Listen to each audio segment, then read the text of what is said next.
afternoon, good morning, good evening, everybody. It is Saturday, December 16th, and you know what that means. It's time for the High Risk Wrestling Podcast. I am your host.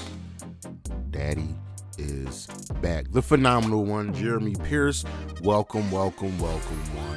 And you can check me out on the socials on Charismatic Creations on Facebook and YouTube, Charismatic_Creations 52 on Instagram, and of course the 215 on Twitter. Today's show, much like the opposite of last week's show, we are doing the top stories of 2023. No superstar spotlight, no episode list. We're just gonna get down into the nitty gritty, but for now, you know what's next, so just go on and hit my music.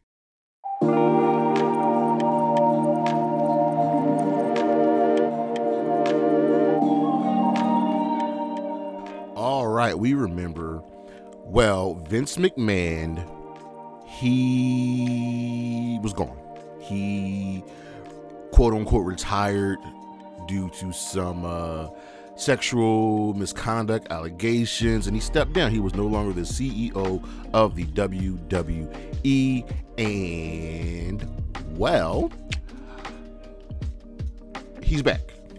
We thought he would be gone, but Vince McMahon is one of the few people who has just beaten everything. He's beaten Me Too, he's beaten the feds, he's beaten everything, he's beaten God, and now he's back.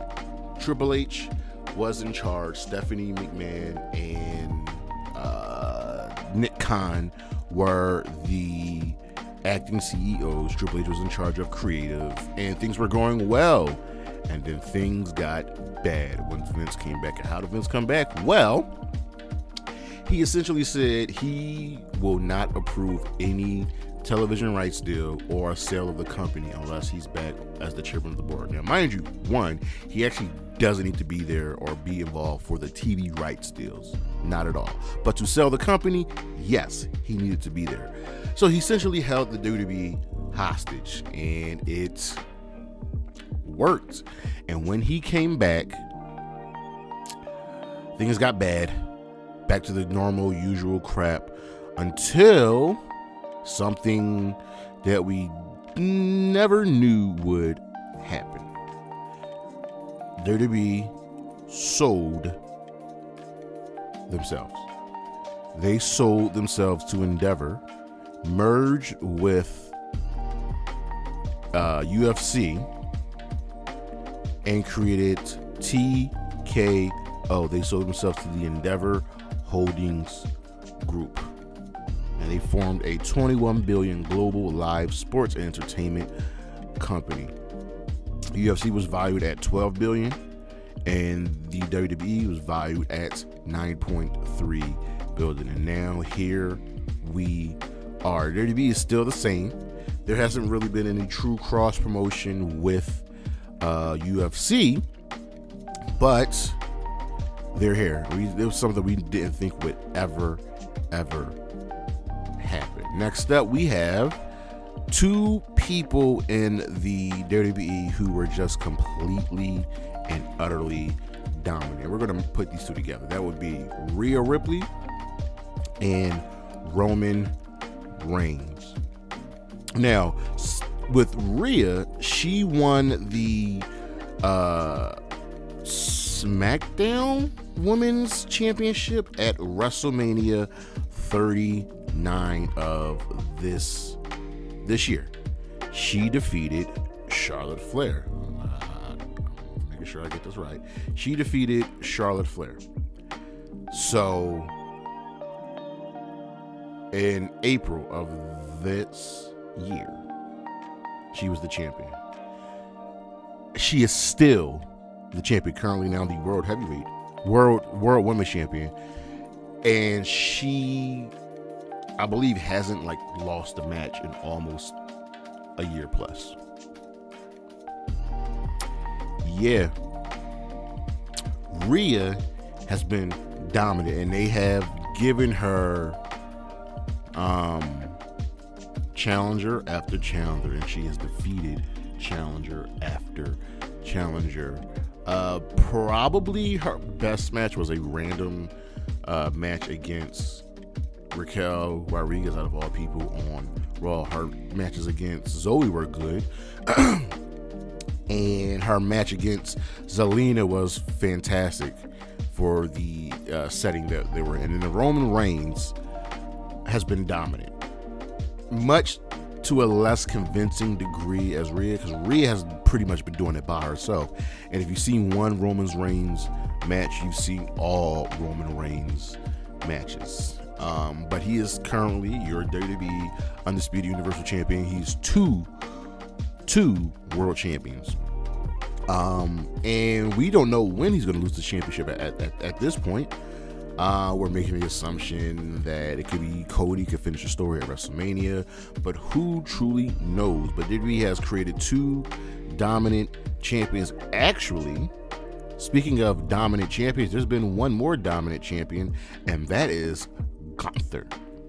Yes, Gunther is now the longest reigning Intercontinental Champion in the history of the WWE, surpassing the Honky Tonk Man. And he's the current champion right now. Will he lose the championship? We don't know, but he's been great, and the matches have been nothing short of fantastic. His matches with Sheamus, his matches with Drew, Bronson Reed, and his two-parter with Chad Gable have been absolutely fantastic. And now Gunther is as dominant as anyone has seen in professional wrestling today. Speaking of dominant reigns and long reigns, MJF, Maxwell Jacob Freeman. He is the longest reigning world champion in AEW's short history, surpassing Kenny Omega, surpassing Jon Moxley, and he's done it by hook or crook, and his story alone has been great. So starting with the championship reign, defeating Jon Moxley, he started out as a heel, and now he's somehow turned himself into a lovable babyface, and much of that has to do with him and Adam Cole, this weird bromance that they have, and it's worked. MJF and Adam Cole were originally going to be rivals, and we've told this beautiful story of MJF slowly becoming a good guy, building up friendships, and really standing up for himself, doing things on his own. He's now a tweener, and then it's branched out into this feud with Joe, this feud with Roderick Strong. Now we have the Devil and his goons, and it's all been laid on the backs of MJF and Adam Cole. Now both of them are hurt. Adam Cole more so, he's out, but MJF was recently got hurt, but he's had a great reign, but I kind of see it coming to an end very shortly. But who would have thought that this guy would come out on top, becoming the longest reigning champion in the history of AEW? And we go to the opposite spectrum, and we go to the two shocking things that happened this year. These were two shocking deaths. That was the death of Bray Wyatt and the death of Jay Briscoe.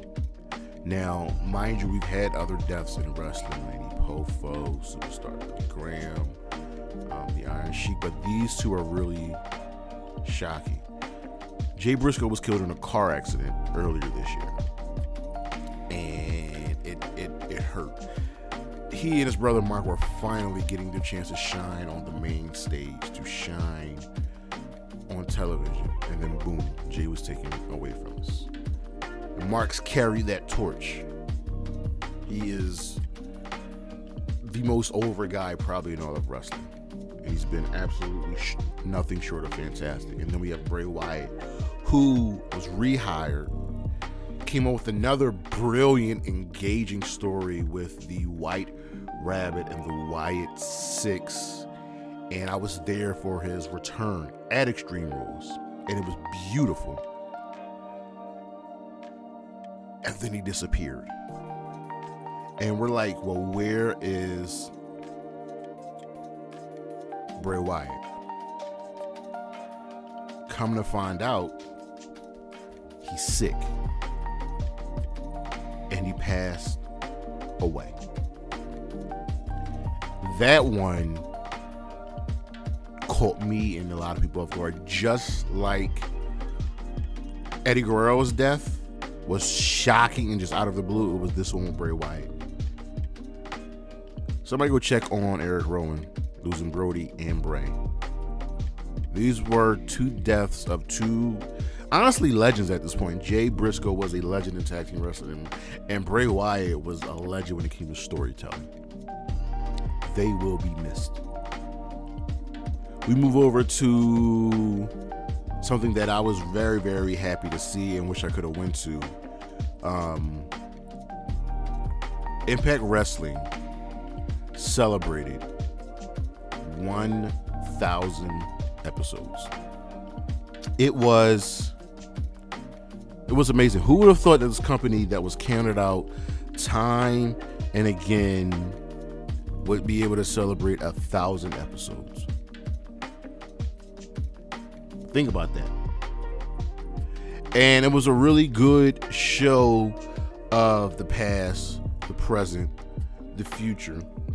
If we just run down the card, first episode had a pre-show match of Jody Threat versus Kylan King. Then we had a 20-man Feast or Fire match featuring Chris Bay, Crazy Steve, Moose, Joe Hendry, Jonathan Gresham, and many, many, many others. We had the reunion of Team 3D defeating the Desi Hit Squad.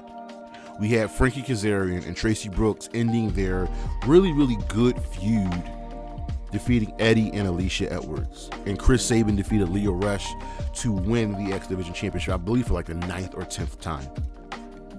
But then we get to the second night, and we had a before the Impact pre-show match of MK Ultra, the team of Killer Kelly and Masha Slamovich, retaining their Knockouts Tag Team Championships against the Death Dolls, Jessica and Courtney Rush. We had Alan Angels defeat Mike Bailey, Ace Austin, Rich Swann, Samurai Del Sol, and Zachary Wentz in an Ultimate X match. Jake Something defeated Dirty Dango in a Fox Box Rules match.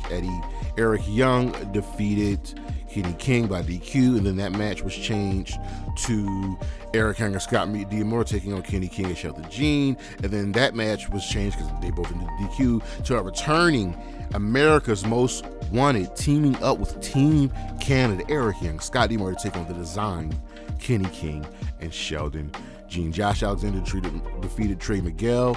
And in our main events was headlined by just a beautiful celebration of women's wrestling, with the team of Gail Kim coming out of retirement, Jordan Gase, Mickie James, Trinity, and Awesome Kong coming out of retirement, being accompanied by Raisha Saeed to defeat the team of the Beautiful People.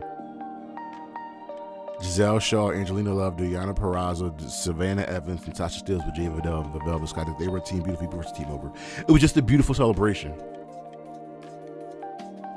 Don't let anyone tell you different. When it comes to women's wrestling, no one does it better. No one does it better than Impact Wrestling. And then in the final match, this was a dark match. Tommy Dreamer and Rhino defeated the Most Professional Wrestling guys, the team of Brian Myers. It was TNA celebrating 1,000 episodes. You heard me say TNA. You heard me say TNA. Yeah. We're going through a rebrand, ladies and gentlemen, because after Bound for Glory ended, we got the news that Impact Wrestling will be going back to TNA. TNA is back, y'all. Total non-stop action. It's coming, and I, for one, am all here for it. They've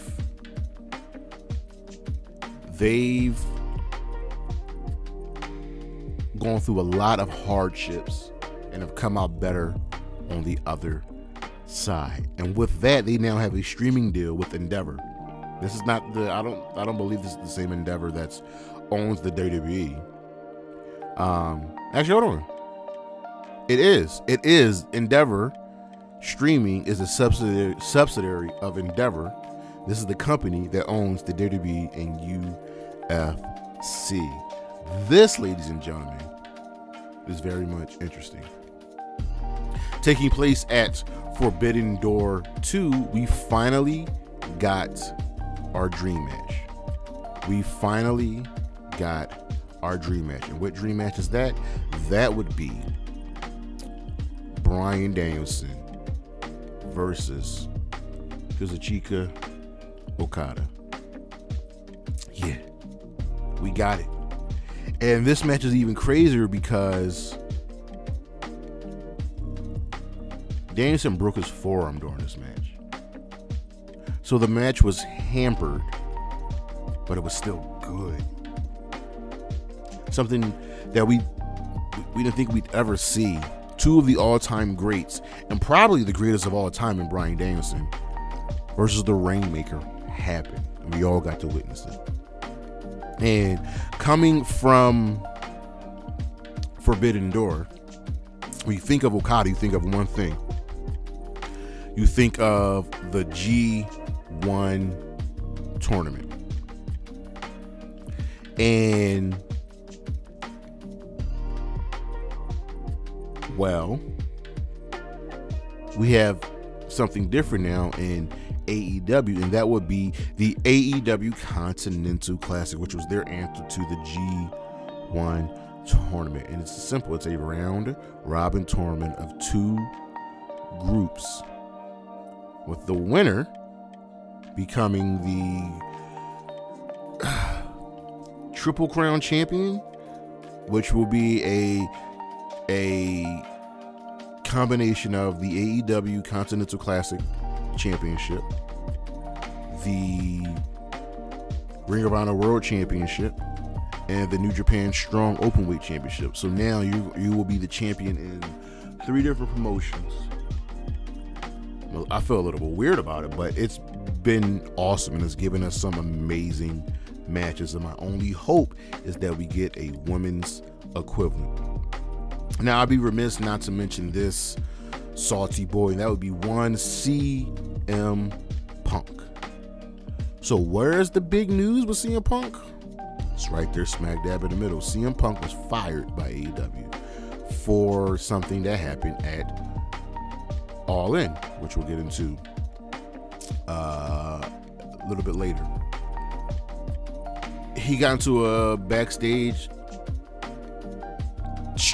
fight with Jungle Boy, which led to CM Punk being fired and Jungle Boy Jack Perry being suspended, as Tony Khan felt unsafe.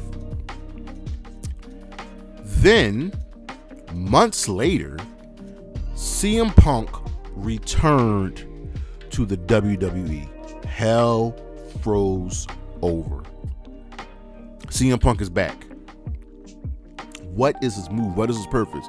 And he has to, finish his story. And there's certain things he can and cannot say, just like there's certain things Tony Khan can and cannot say. But I am pretty much over CM Punk, but I'm interested in what he's going to do. That has my curiosity. We'll see what happens with Jungle Boy. What he does on his return. Wrestling fans are fickle, and a lot of them have this tribalism thing, which I'm not a fan of. To put it to you simply, AEW has struggled with their attendance when it comes to, let's say, half of their shows. And I get it. They currently can't sell out big arenas, unlike Raw and SmackDown, but they're still doing enough. Because there's a potential streaming deal coming. There's a new TV deal coming. But to constantly point it out, when I think WWE has, when it comes to their shows, SmackDown and Raw, probably have some attendance issues as well, but it seems like there's a constant barrage of anti-AEW sentiment. We just need to be happy and understand that we need AEW. We need another wrestling company out there. Sticking with AEW, two of the tops in the world are All Elite, Kota Ibushi and Will Ospreay, both leaving New Japan and signing with AEW. Now, I figured Ibushi, because all the news we heard over the last year or so, he was going to sign with AEW, and him and Kenny Omega are best friends. Ospreay was the wild card, because I thought there was a true shot of him signing with the WWE, but he did not. He came to a place that he knows that will help him, and I wholeheartedly believe that Ospreay will be winning the AEW World Championship next year at All In. Moving back to the WWE, the Judgment Day and their rise. After kicking Edge out of the group and becoming a 4-person team of Damian Priest, Finn Balor, Dominic Mysterio, and Mommy herself, Rhea Ripley, they have been dominant. Yes, they've lost matches here and there, because everybody should lose matches here and there, but they're so over the top and so over that they can lose matches. They have main evented damn near every single Monday Night Raw. Every single one. Damian Priest is Mr. Money in the Bank, pretty much guaranteeing himself a World Heavyweight Championship around his waist. He also was in that fantastic match in Puerto Rico with Bad Bunny. Dominic might be the most hated person in all of professional wrestling. The heat he receives is unreal. Finn Balor looks reinvigorated, and of course, Rhea Ripley, who's just a thing of beauty, who's just Mommy. Mommy is always on top. She might be the most over woman in all of wrestling right now. All rise for the Judgment Day. Speaking of rises, LA Knight. Yeah! Leaving Maximum Male Models with two of the people in that group no longer there. Maxine Dupree moving over to the Alpha Academy, also getting herself over and being paired with Otis and them has really worked wonders for her. The former Max Dupree, remember he was LA Knight on NXT, then got called to the main roster, became Max Dupree because of Vince's idiocy. But he became LA Knight once again, and he is super, super, super over. It's crazy how over he is. And he already had his World Championship match against Roman Reigns. He lost because everybody was Roman Reigns, but we're keep doing our best to keep him over. Now, they got to shoot this guy up up the ladder some more. Now, he got the World Championship match. He needs to have a championship belt around his waist. And I think, me personally, I think he's going to be the one to defeat Logan Paul for the United States Championship. I'm just throwing it out there. And No Return gets bigger. Sorry, Bray, rest in peace. No Return in wrestling gets much, much bigger than R-Truth. Yeah, I said it. R-Truth is back, returning in the most random segment at Survivor Series. It's just good to have this man back. It really, really, really is. And now he's got this little thing going on with the Judgment Day. Prince Nana and Swerve Strickland. I told y'all, I think Swerve's that dude. You can build your company around Swerve, and we're seeing right now how good and amazing he is in AEW. Getting let go by the WWE was a great thing. Now, we never got our Swerve Keith Lee match, but Swerve is just that dude right now. He is in the Continental Classic, has a chance to win it. Had an amazing feud with Hangman Page. He won both of those matches. And he's been elevated with his own faction in the Mogul Embassy with him, Prince Nana, the Gates of Agony as well. And the Prince Nana's random dancing, which just came out of the blue, has helped get not only Prince Nana over, but has gotten Swerve over as well. This is that dude. I want Swerve to be world champion so bad. So bad. Now, I stopped covering it earlier, probably earlier in the year, maybe even late last year, because it just wasn't good. But NXT 2.0 wasn't good, and coming out of the Black and Gold brand, which was everything to a lot of us, we were struggling. But NXT got good again. NXT got good again. So much to the point where I am thinking about covering it again.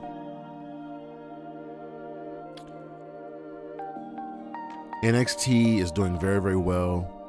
They're building characters. They're building stories. They have their niche. And the future looks good. I'd be remiss not to mention one other dominant champion, our forever champion, Athena. Athena last night defeated Billie Starkz, retaining the Ring of Honor Women's Championship. She is currently the longest reigning champion in the history. Her reign is 371 days and counting. Let that sink in. Wow. Just wow. It's something, it's very much something to behold. How good Athena has been. How good she's been. She's carried that championship with honor and pride. And will she be defeated? I thought Billie Starkz was going to win last night. I really did think Billie Starkz was going to win. But 371 days of champion and counting means something. Kazuchika Okada. What's up? Is he a free agent? Is he going somewhere? What's going to happen? There is a very strong possibility that Okada could be leaving New Japan Pro Wrestling after this year. And the WWE are very much in play to sign Okada.